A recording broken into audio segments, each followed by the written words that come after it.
começar hoje lendo uma carta de uma criança que escreveu para sua mãe, provavelmente por volta dos 12, 13 anos. A mãe não se lembra direito. Mãe, me desculpa se eu não arrumei a casa. É que eu tenho que me dedicar aos meus estudos. Espero que me entenda. Eu ando muito cansada. Por favor, exija menos de mim. Eu te imploro, eu te amo. Sei que tu também está cansada, fica cansada. Mas você pode ter certeza que eu fico mais. Espero que me entenda. Estou dormindo, mas ainda tenho lição. Mãe, não brigue comigo. Te amo. Assinado, Mari. Essa criança sou eu. Detalhe, a minha mãe não brigava de gritar e ficar brava do jeito que dá a entender nessa carta. Muito pelo contrário, ela conversava e expressava os sentimentos e o que era importante para ela. Nessa carta, sem conhecer a comunicação não violenta, eu já usava alguns pontos dela. O que é essa comunicação não violenta? Bom, Marshall Rosenberg define a comunicação não violenta como uma abordagem de comunicação que compreende as habilidades de falar e ouvir, que leva os indivíduos a se entregarem de coração, possibilitando a conexão com si mesmos e com os outros, permitindo assim que a compaixão se desenvolva. 4 componentes da educação, da comunicação não violenta que eu quero deixar claro aqui: observação e descrição, sentimento, a necessidade e um pedido. Geralmente, a comunicação, quando a gente está usando a comunicação, a ferramenta da comunicação não violenta, a gente segue esses 4 componentes. Vou exemplificar, vou destrinchar a carta.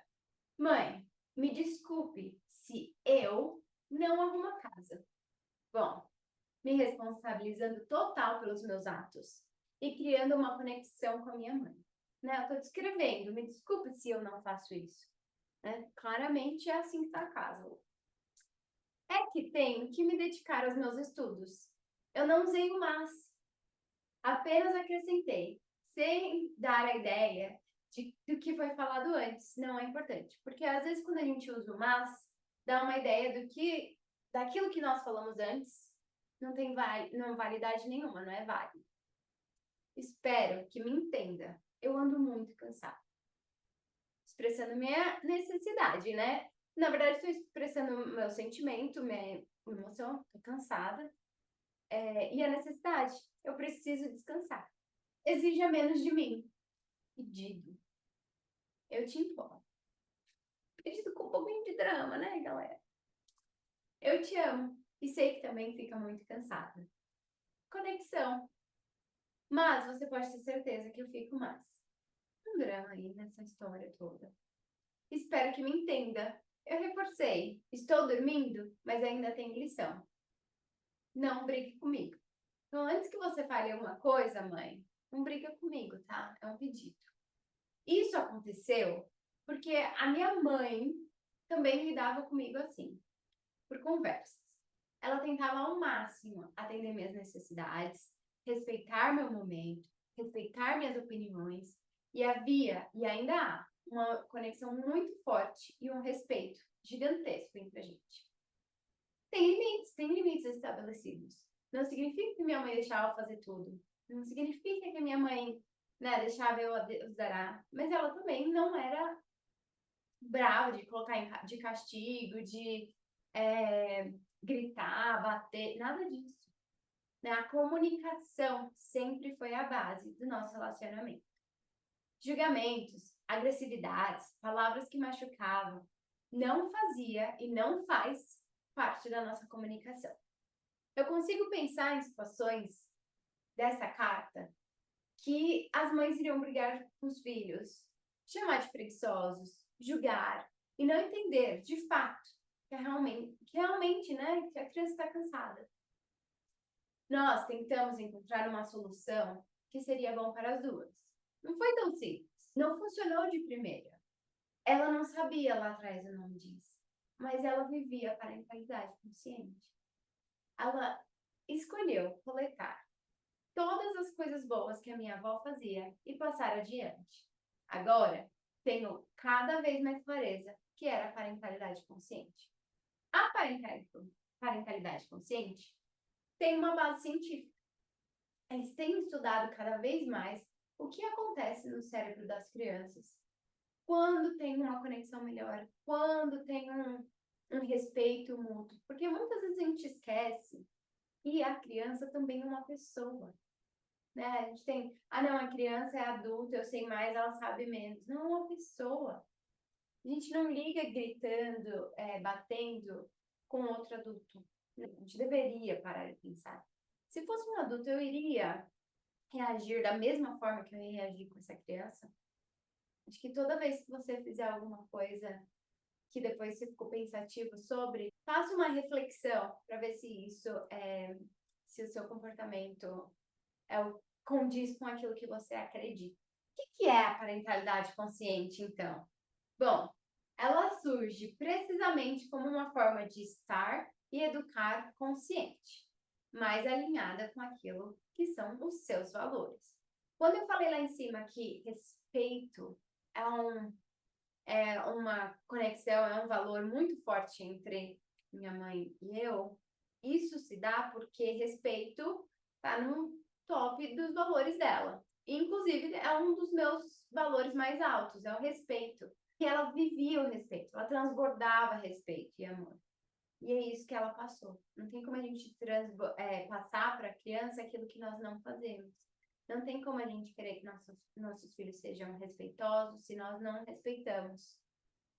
A parentalidade consciente é uma forma de nos relacionarmos com as crianças baseada no igual valor e no respeito pela integridade.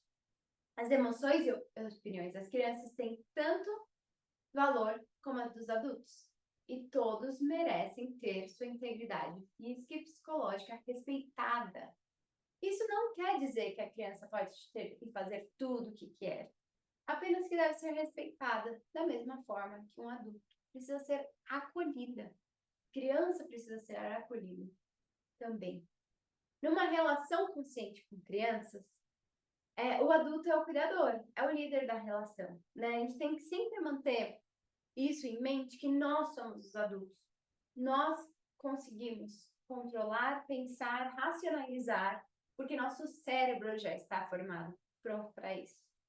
Mas não lhe confere o direito de não respeitar a criança. Estilo de parentalidade que estimula a autenticidade e a vulnerabilidade. Aceitamos que não somos perfeitos. Inclusive, comunicamos isso. Pedimos desculpa caso fizermos alguma coisa que não condiz. Né? Porque nós somos humanos.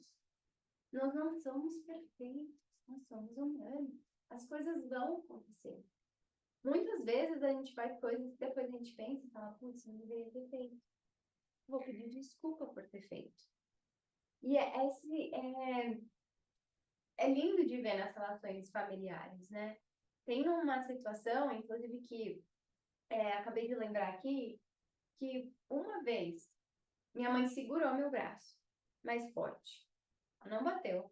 Eu não lembro. Mas minha mãe pede desculpas até hoje por ter feito isso. Não condiz com os valores dela. Isso ficou marcado para ela. Não ficou marcado para mim, eu não lembro. Mas é sobre isso. É sobre caminhar junto com seus valores e ser coerente e tudo bem se não fizermos as coisas certas. O importante é pedir desculpa. O privilégio é poder ouvir pedidos de desculpas sinceros dos nossos modelos. Aprender que falhar faz parte e que procurar reparar a relação não nos fragiliza, mas nos empodera. O estilo de vida no qual a gente se respeita e respeita o outro. A gente cria conexão, está presente e se comunica. Identificamos a nossa necessidade, a do outro, e criamos uma harmonia.